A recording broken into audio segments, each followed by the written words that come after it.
So, how do you email a teacher in 5 easy steps?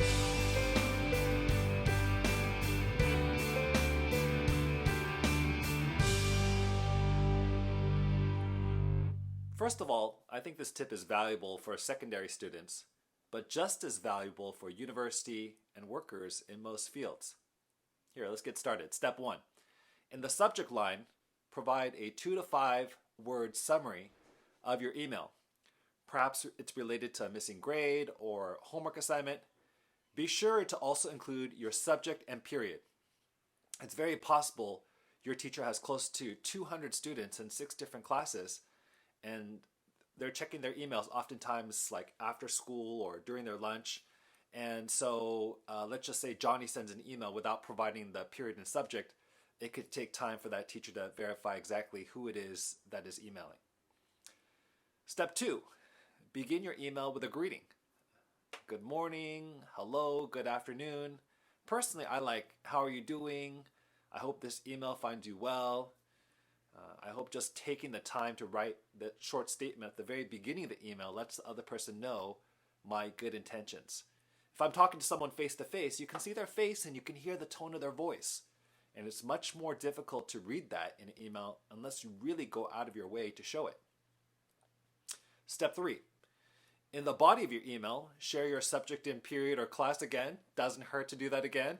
And then once again, giving the reason why you are writing.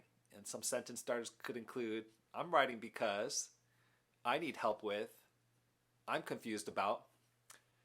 Now, I've gotten some emails from students in the past where a student wrote, why isn't my work graded? Or why is my late work not updated? I just turned it in and it's not showing up in Aries. When I get a curt email like that, I mean, hey, I give the person a benefit of the doubt and I'm a professional and will handle it professionally, but Step 4, closing with a thank you and a have a nice day. It never hurts to be courteous in your email. Step 5, sign your name, and I recommend having an automatic signature. I recommend it being a professional signature for school and work. And here's some freebies.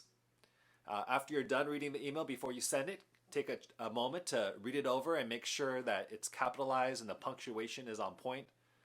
Always use proper grammar and spell out your words. I know in today's texting world, some of these conventions are lost, but in academia and in the professional world, they're still valued.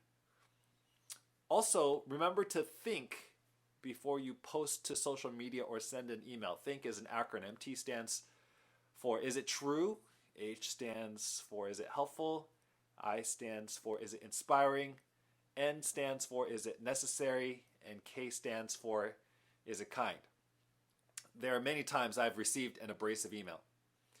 And just holding off and waiting one day has helped me to make a better response with a cooler mind, to see if I even really wanted to respond, or how I might respond in a more productive way than if I had just fired an email right back.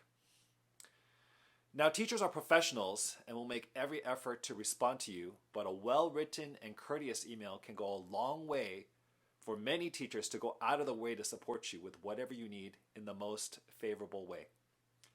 I used to think with the advent of conferencing and mobile phones that there would actually be less of a need for emails. I was wrong on this. I think there's more emails and more emailing today than I've ever had. So if I were to call this EdFamily tip email literacy, yes, it's kind of a literacy because it's very important both for schools and careers. I got today's EdFamily tip from a colleague of mine who shared this template with others.